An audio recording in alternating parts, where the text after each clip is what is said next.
భారత ప్రధాని నరేంద్ర మోదీ తీరుపైన పెద్ద ఎత్తున విమర్శలు వినిపిస్తున్నాయి. ఒకవైపున దేశం ఆర్థిక సంక్షోభంలోకి వెళ్ళిపోతుంది. నిత్యావసర ధరలు మండిపోతున్నాయి. పెట్రోల్ని ఎవరు కొట్టించుకోవద్దు, పెట్రోల్ వినియోగం తగ్గించండి, హర్మూజ్ జలసంధి లాంటి వివాదాలు మరికొన్ని పెరిగే అవకాశం ఉంది. భారతదేశంలో ఆర్థిక తుఫాన్ రాబోతుంది, బంగారం కొనుగోలు చేయొద్దు అంటూ భారత ప్రజలకు ఆయన చెప్తున్నారు. అలాగే సంపన్నులు కానీ మధ్యతరగతి ప్రజలు కానీ ఇతర రాష్ట్రాలకు ఇతర దేశాలకు వెళ్ళే పనులుంటే ఆపుకోండి, విదేశీ ప్రయాణాలను ఎట్టి పరిస్థితుల్లో ప్లాన్ చేసుకోవద్దని ఆయన పదే పదే చెప్తున్నారు.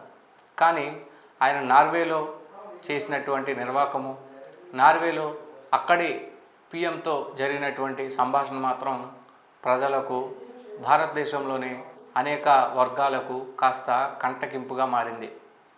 ఒకవైపున దేశం ఇలాంటి పరిస్థితులు ఉన్నప్పుడు ఆయన నార్వే వెళ్ళారు. అక్కడ రిపోర్టర్లు అడిగిన ప్రశ్నకు సమాధానం చెప్పకుండా పట్టించుకున్నట్టు నడుచుకుంటూ వెళ్ళిపోయారు. భారతదేశంలో కూడా ఇప్పుడు ఆయన ప్రెస్ మీట్లు పెట్టలేదు, పెట్టిన మీడియా అడిగిన ప్రశ్నలకు సమాధానం చెప్పలేదు.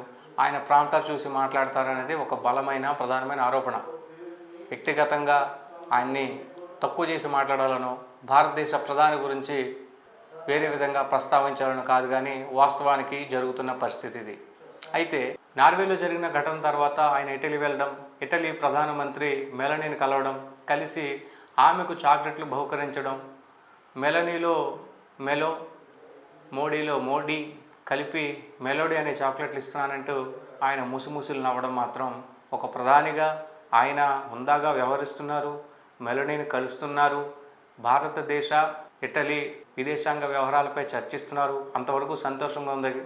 ఆమెకు చాక్లెట్లు ఇవ్వడం కూడా సంతోషమే. కానీ దేశం ఇలాంటి పరిస్థితుల్లో ఉన్నప్పుడు ఇక్కడ పిల్లలకు చాక్లెట్లు లేదంటే ఇతరత్ర దుబారా ఖర్చులు చేయొద్దని చెప్పి ఆయన అక్కడికి వెళ్ళి చాక్లెట్లు ఇవ్వడం, ఆ టైంలో ఆయన చిరుదరహాసాన్ని ప్రదర్శించడం పట్ల విమర్శలు వ్యక్తం అవుతున్నాయి.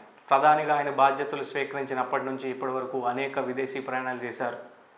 చాలా సందర్భాల్లో ఒకే రోజు 2-3 దేశాల్లో కూడా ప్రయాణించారు. విదేశాంగ విధానాలపై అనేక సదస్సుల్లో పాల్గొన్నారు. కానీ ఎప్పుడూ రాని విమర్శ మోదీపై ఇప్పుడు వినిపిస్తుంది.